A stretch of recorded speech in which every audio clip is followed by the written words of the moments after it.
Is dinner ready yet? As I'm preparing dinner, my husband chimes in. Yes, I'm on it. He seems to be relaxing, watching TV in the living room. Hey, coffee. All right. Upon hearing that, I turn off the stove and make some coffee. It's a scene that hasn't changed for years. But lately, I've been questioning this life. My name is Mary. I'm 50 and have been married for 27 years. My husband is 4 years older and was my boss at work. Back in the day, many women quit their jobs when they got married. I was a secretary, so making coffee and photocopying were part of my job. My husband, being the boss, naturally expected the same at home. We have a son and a daughter. Our son works in IT, and our daughter is in the food industry. They've moved out, and with the kids grown, I've started thinking about doing something new. Encouraged by my daughter, I started attending cooking classes. But I felt awkward asking my husband for money, so I took a part-time job at a supermarket. It's been a while, and things have changed, but trying something new was exciting. Thanks to my tech-savvy son, I was already comfortable with computers, so I was ready for modern office work. Thank you to my son. It felt empowering to earn my own money, even if it was just part-time. I used that money for my cooking classes, and my social circle expanded rapidly. Improving my cooking was fun, but interacting with people from different generations was even more enjoyable. Where are my clothes and towel? After dinner, as I'm cleaning up, my husband yells from the living room, "They're ready." He gets up without a word and heads to the bathroom. I'm the one who prepares his clothes and towels. It's not that it's painful, but it's disheartening when he takes it for granted. When I'm sick, he does nothing for me. He even asks about meals and clothes. Our kids are the ones who take care of me and scold him, but he doesn't listen. Life has been like this for years, but my mindset began to change when I started working part-time. When I told my husband I wanted to take cooking classes, he said it was fine as long as I didn't neglect the housework. I had no issue with that. But when he said, "Your cooking hasn't improved," after just one class, I was puzzled. If one class could make such a difference, businesses wouldn't succeed. That's when I realized he probably didn't like me starting something new. He seemed to look down on me as a homemaker who can't do anything else. Once I realized that, I began to wonder if I could spend the rest of my life with a man who only talks about food, showers, and coffee. Our kids have moved out, and it's just the two of us. The house should feel more spacious, but it feels cramped. "Hey." My husband calls out to me while I'm in the kitchen.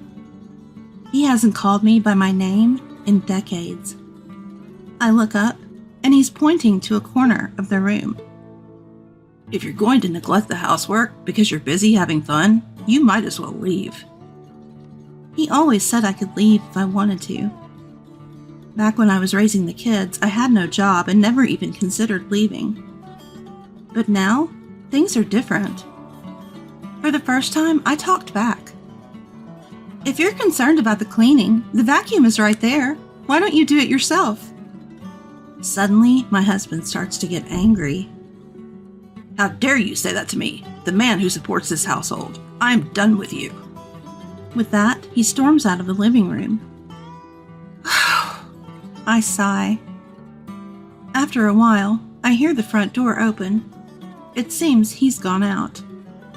All this talk about being the wife and supporting the household, and you think about it, it's just prejudice.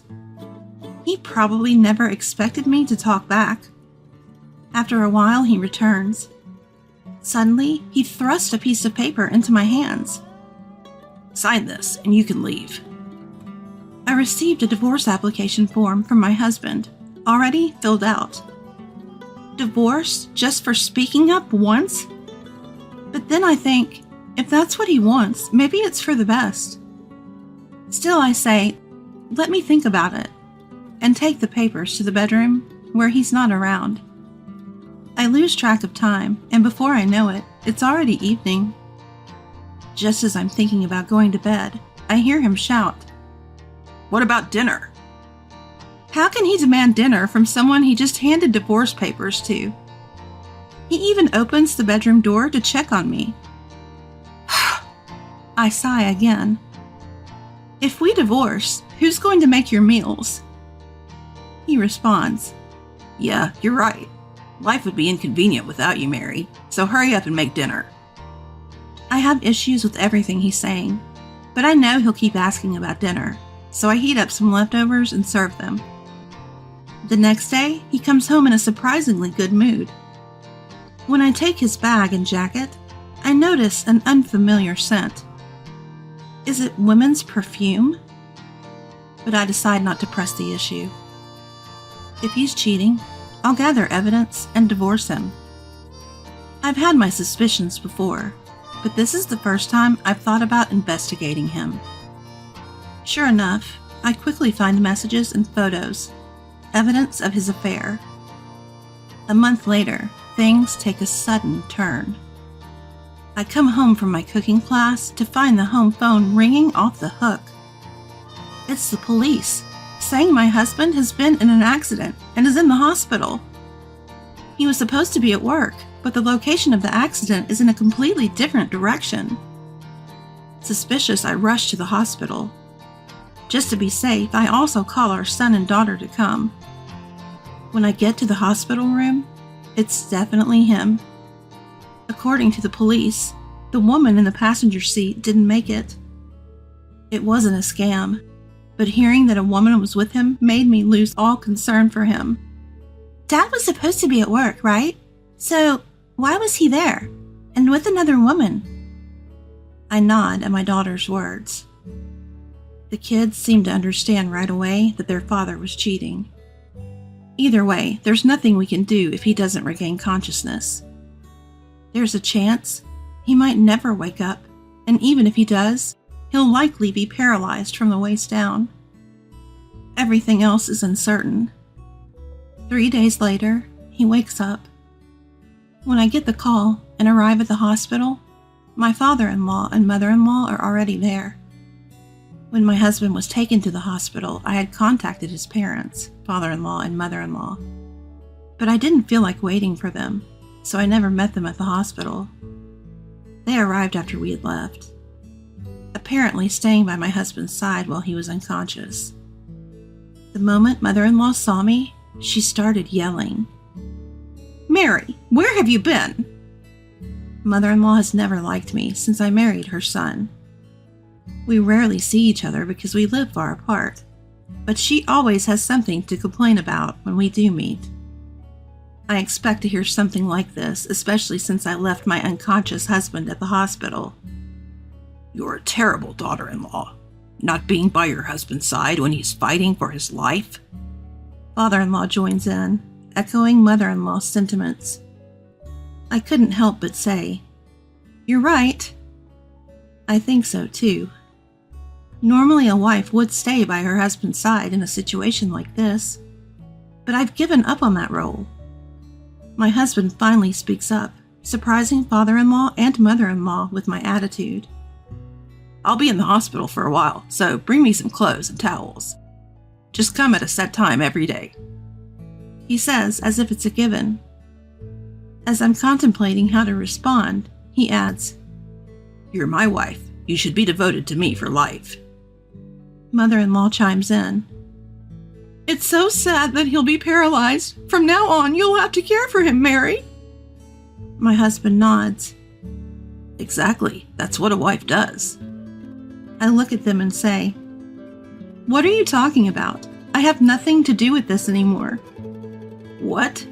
My husband, father-in-law, and mother-in-law all look at me. "That's right. I'm not your wife anymore. And you have some nerve, cheating on me, and then getting into an accident. You told me you were working, but you were actually on vacation with your mistress. Unbelievable." I don't know how much father-in-law and mother-in-law knew, but they should understand now. Then father-in-law says something outrageous. What's the big deal about cheating once or twice? You should be proud to have such a popular husband. It's the mother-in-law who says things that are out of line. Just then, the door to the hospital room opens. What you're saying is terrible, Grandpa and Grandma. It's my daughter, with my son behind her. They had apparently heard everything. Now everyone's here. I start laying it all out. You started cheating on me 3 years ago with the wife of an executive at your company. I can't believe you'd have an affair with her. A woman who was riding with my husband died. I had learned specific information while communicating with the woman's husband and the police. My husband's face visibly changes. Did you think you could have an affair, cause an accident, and nothing would come out? I've known for a while now, and I have all the evidence. I'll be consulting with a lawyer now. My husband starts to panic. Wait, what do you mean by lawyer? I mean exactly that. I'll be seeking compensation for your cheating and harassment. What am I supposed to do now? My husband, as always, is only concerned about himself. I've stopped worrying about him. I've been treated like a housekeeper by my husband, whose catchphrases have always been food, shower, and coffee.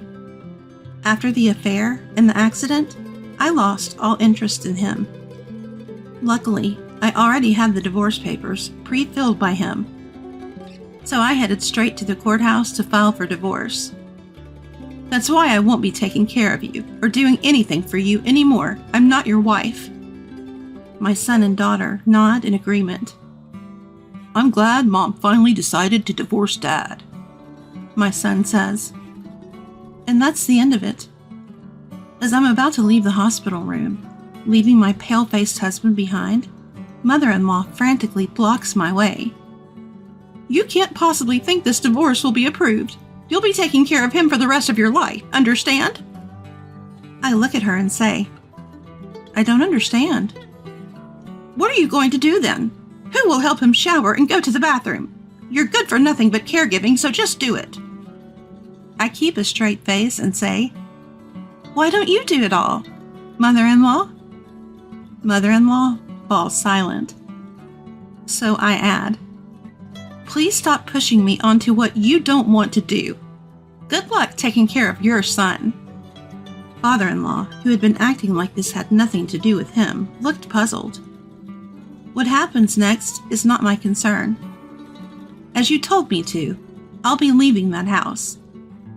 I leave the hospital room with my children. I've rarely ever spoken up before, but today I said what I needed to say. I return home feeling refreshed and start preparing to move. I moved in with my daughter, who kindly said, why don't we live together? I returned to my part-time job that I had taken a break from and started attending cooking classes again.